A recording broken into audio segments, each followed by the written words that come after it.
The realization of selfless love. It is said that Michelangelo saw in every rough block of stone a thing of beauty, awaiting the master hand to bring it into reality. Even so, within each, there reposes the divine image awaiting the master hand of faith and the chisel of patience to bring it into manifestation. And that divine image is revealed and realized as stainless, selfless love.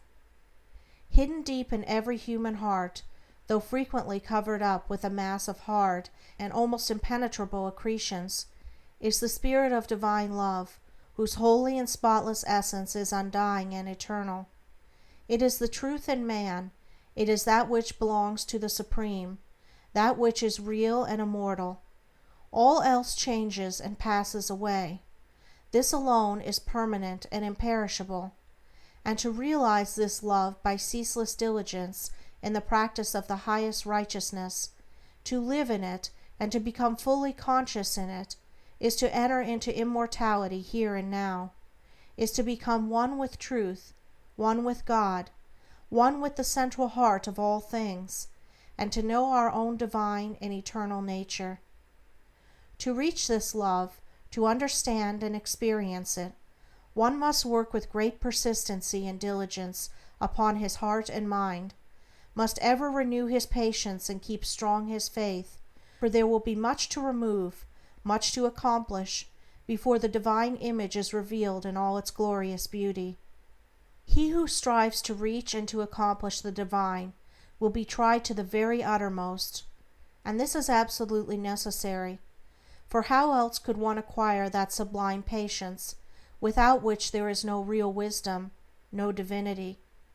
Ever and anon, as he proceeds, all his work will seem to be futile, and his efforts appear to be thrown away. Now and then a hasty touch will mar his image, and perhaps when he imagines his work is almost completed, he will find what he imagined to be the beautiful form of divine love utterly destroyed, and he must begin again, with his past bitter experience to guide and help him. But he who has resolutely set himself to reach the highest recognizes no such thing as defeat. All failures are apparent, not real. Every slip, every fall, every return to selfishness is a lesson learned, an experience gained, from which a golden grain of wisdom is extracted, helping the striver toward the accomplishment of his lofty object.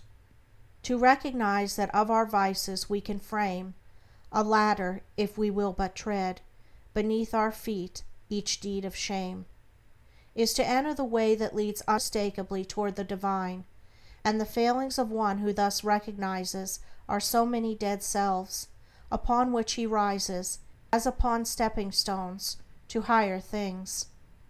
Once come to regard your failings, your sorrows and sufferings, as so many voices telling you plainly where you are weak and faulty, where you fall below the true and the divine, you will then begin to ceaselessly watch yourself, and every slip, every pang of pain will show you where you are to set to work, and what you have to remove out of your heart in order to bring it nearer to the likeness of the divine, nearer to the perfect love. And as you proceed day by day, detaching yourself more and more from the inward selfishness, the love that is selfless will gradually become revealed to you. And when you are growing patient and calm, when your petulances, tempers, and irritabilities are passing away from you, the more powerful lusts and prejudices seek to dominate and enslave you, then you will know that the divine is awakening within you, that you are drawing near to the eternal heart, that you are not far from that selfless love, the possession of which is peace and immortality. Divine love is distinguished from human love in this supremely important particular: it is free from partiality. Human love clings to a particular object to the exclusion of all else, and when that object is removed, great and deep is the resultant suffering to the one who loves. Divine love embraces the whole universe, and without clinging to any part, yet contains within itself the whole, and he who comes to it by gradually purifying and broadening his human loves until all the selfish and impure elements are burnt out of them, ceases from suffering. It is because human loves are narrow and confined, and mingled with selfishness, that they cause suffering. No suffering can result from that love, which is so absolutely pure that it seeks nothing for itself. Nevertheless, human loves are absolutely necessary as steps toward the divine, and no soul is prepared to partake of divine love until it has become capable of the deepest and most intense human love. It is only by passing through human loves and human sufferings that divine love is reached and realized. All human loves are perishable, like the forms to which they cling, but there is a love that is imperishable, and that does not cling to appearances. All human loves are counterbalanced by human hates, but there is a love that admits of no opposite or reaction, divine and free from all taint of self, that sheds its fragrance on all alike. Human loves are reflections of the divine love, and draw the soul nearer to the reality, the love that knows neither sorrow nor change. It is well that the mother, clinging with passionate tenderness to the little helpless form of flesh that lies on her bosom, should be overwhelmed with the dark waters of sorrow when she sees it laid on the cold earth. It is well that her tears should flow and her heart ache, for only thus can she be reminded of the evanescent nature of the joys and objects of sense, and be drawn nearer to the eternal and imperishable reality. It is well that lover, brother, sister, husband, wife, should suffer deep anguish and be enveloped in gloom when the visible object of their affection is torn from them, so that they may learn to turn their affections toward the invisible source of all, where alone abiding satisfaction is to be found.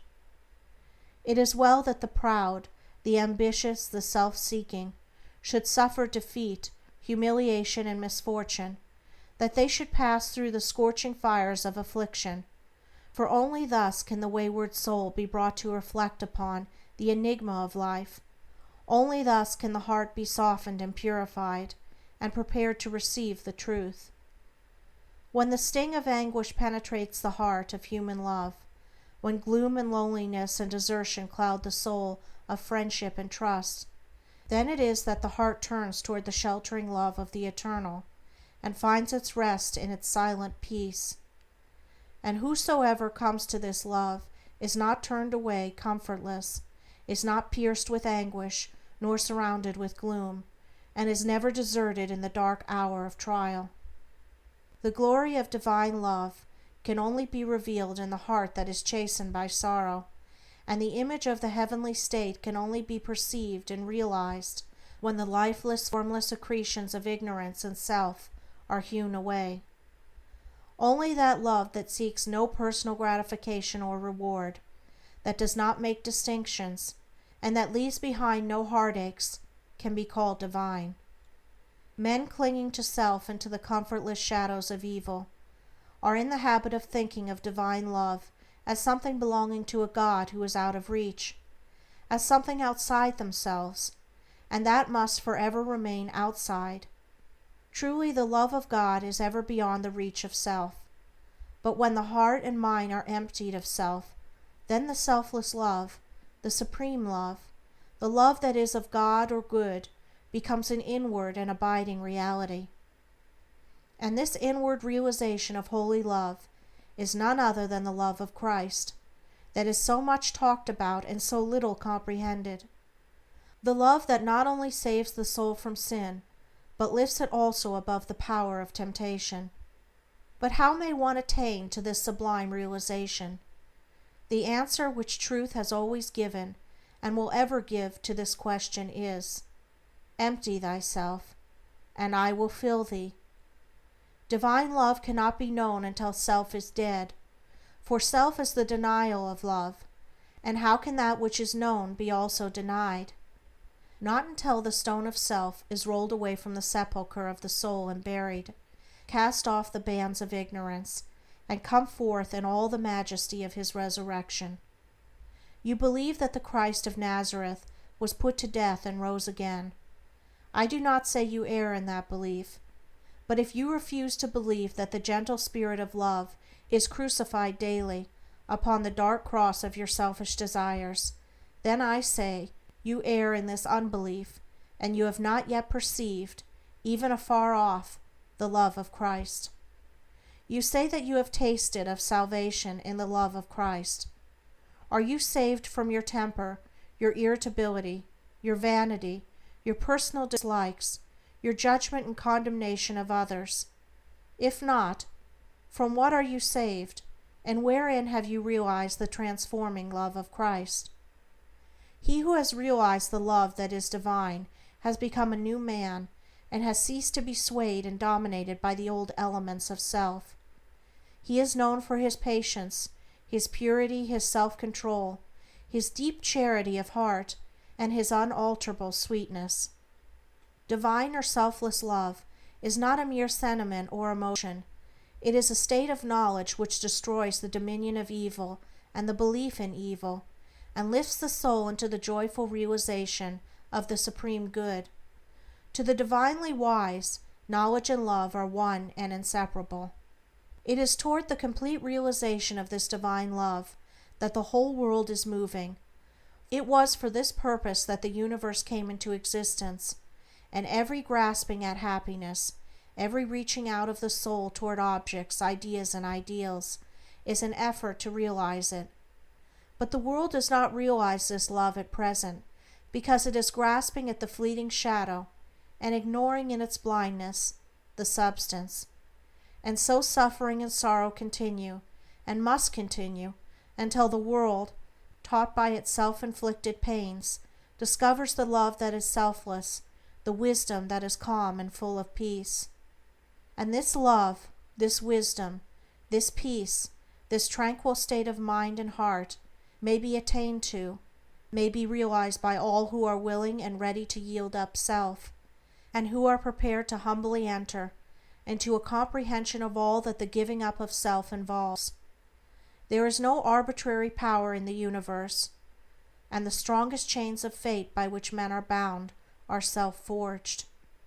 Men are chained to that which causes suffering because they desire to be so, because they love their chains, because they think their little dark prison of self is sweet and beautiful, and they are afraid that if they desert that prison, they will lose all that is real and worth having. Ye suffer from yourselves, none else compels, none other holds ye that ye live and die. And the indwelling of power which forged the chains and built around itself the dark and narrow prison can break away when it desires and wills to do so, and the soul does will to do so when it has discovered the worthlessness of its prison, when long suffering has prepared it for the reception of the boundless light and love. As the shadow follows the form, and as the smoke comes after fire, so effect follows cause, and suffering and bliss follow the thoughts and deeds of men. There is no effect in the world around us, but has its hidden or revealed cause, and that cause is in accordance with absolute justice. Men reap a harvest of suffering, because in the near or distant past they have sown the seeds of evil. They reap a harvest of bliss, also as a result of their own sowing of the seeds of good. Let a man meditate upon this. Let him strive to understand it, and he will then begin to sow only seeds of good, and will burn up the tares and weeds which he has formerly grown in the garden of his heart. The world does not understand the love that is selfless, because it is engrossed in the pursuit of its own pleasures, and cramped within the narrow limits of perishable interests, mistaking, in its ignorance, those pleasures and interests for real and abiding things. Caught in the flames of fleshy lusts, and burning with anguish, it sees not the pure and peaceful beauty of truth. Feeding upon the swinish husks of error and self-delusion, it is shut out from the mansion of all-seeing love. Not having this love, not understanding it, men institute innumerable reforms which involve no inward sacrifice, and each imagines that his reform is going to right the world forever, while he himself continues to propagate evil by engaging it in his own heart. That only can be called reform which tends to reform the human heart, for all evil has its rise there, and not until the world, ceasing from selfishness and party strife, has learned the lesson of divine love, will it realize the golden age of universal blessedness. Let the rich cease to despise the poor, and the poor to condemn the rich. Let the greedy learn how to give, and the lustful how to grow pure. Let the partisan cease from strife, and the uncharitable begin to forgive. Let the envious endeavor to rejoice with others, and the slanderers grow ashamed of their conduct. Let men and women take their course, and lo, the golden age is at hand. He therefore who purifies his heart is the world's greatest benefactor.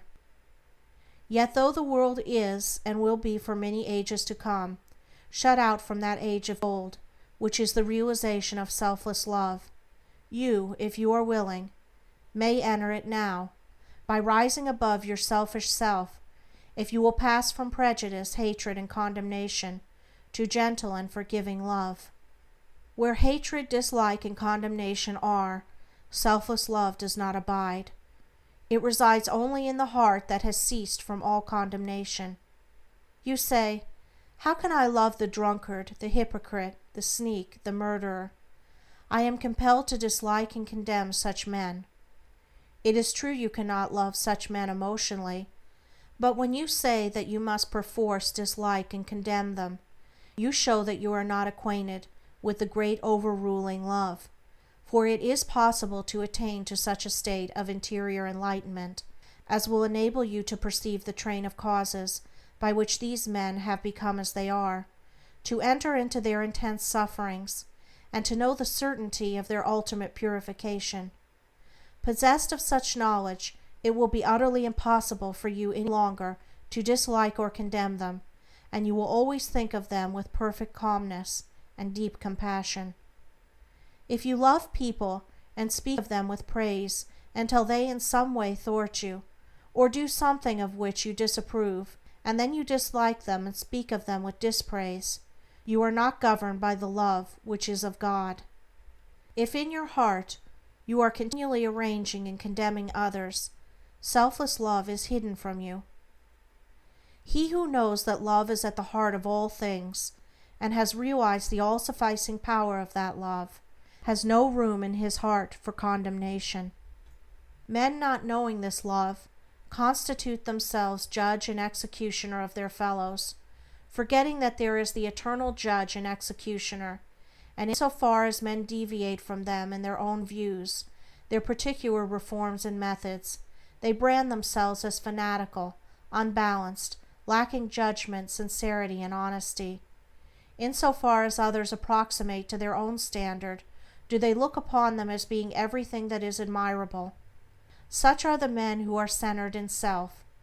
But he whose heart is centered in the supreme love does not so brand and classify men, does not seek to convert men to his own views, not to convince them of the superiority of his methods.